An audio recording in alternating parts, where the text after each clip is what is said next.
Hi, good day to you all. I am Angel Jingito Nubanwa, who is currently a second-year psychology student whose dream is to specialize in forensic psychology someday. And beyond my academic studies, I serve as an officer for our course organization and department council's council. These are the roles that have given me first-hand experience with ethical leadership in decision-making. But by balancing my academic responsibilities and leadership position, I also still keep time with my personal passion for cooking, gaming, and arts, which has actually taught me a lot about integrity, accountability, and ethical decision-making that I likely want to share with you today.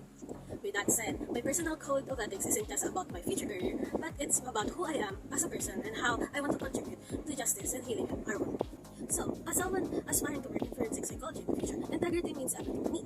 Since in this field, my assessment would influence court decisions that may affect people's lives and freedom.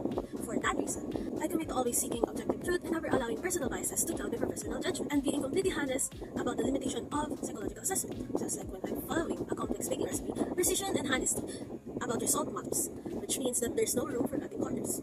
Next, when working with individuals in the legal system, if ever get good in the future, whether they're a victim, defendant, or witnesses, this requires deep compassion balance with professional objectivity because I believe in treating every person with dignity, regardless of their circumstances or aligned actions, since my goal is to understand the human story behind the legal cases while maintaining the boundaries necessary for fair and ethical practices. Being an aspiring forensic psychologist is a constantly evolving process, which correlates just like how the gaming world works due to the fact that I love to explore. I'm committed to staying current with research, legal precedents, and best practices throughout my career. But right now, this means excelling in my coursework, seeking research opportunities, and trying to build a strong foundation in both psychology and legal processes, which I will never practice beyond my competence level. Lastly, with my current experience as a college organization officer and department counselor, it has taught me that true leadership means serving others while maintaining ethical standards.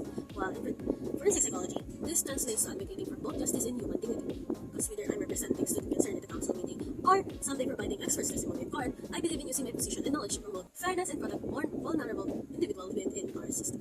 With being a department counselor and organization officer, working with students is a learning and leading objective. This also corresponds not just in the school working field but as well as leadership in group activities or projects. During my experience as a leader in our NSTP class, we have faced some conflicts.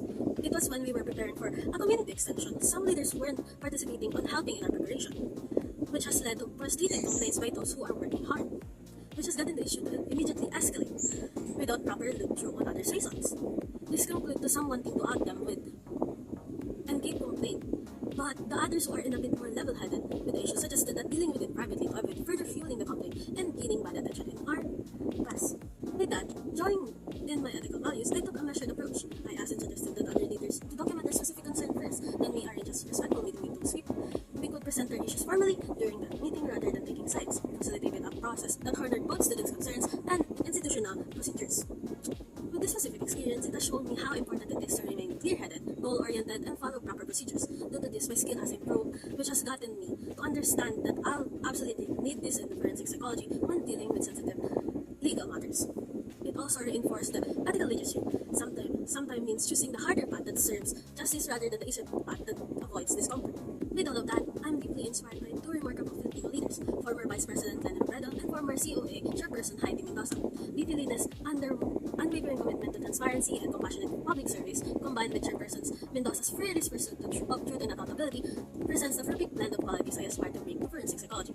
VP Lenin reminds us that ang tunay na paglilingkod ay hindi para sa sarili, kundi para sa kapakanan ng lahat. While Chairperson Mendoza emphasized being fearless in pursuit of truth and accountability regardless of the consequences. Together, we discuss captured the essence of what I want my career to present, passionate service combined with unwavering integrity and seeking truth. Just like when I am creating art, perfecting a recipe, or solving complex gaming challenges, both leaders shows me that ethical practice requires the perfect balance of heart and courage. VP Lenis empathy teaches me to approach its cases with genuine care for all individuals involved, while Chairperson Mendoza's fearlessness in inspiring me to never compromise on truth, even when facing difficult circumstances in the legal system. Right now, my commitment means excelling in coursework by fueling my roles as organization officer and department counsel. This leadership position have taught me accountability and transparent communication, essential skills for forensic psychology.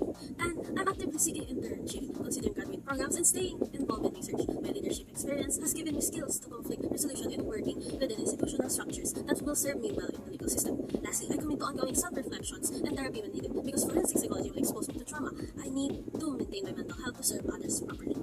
As I continue my journey towards being a forensic psychologist, this ethical goal will serve as my foundations. Whether I'm studying for exams, enjoying my hobbies, or someday conducting assessment that impact legal decisions, I want to be known as someone who pursues truth with compassion, maintaining integrity under pressure, and uses psychological knowledge to promote justice. Thank you for letting me share this reflection with you.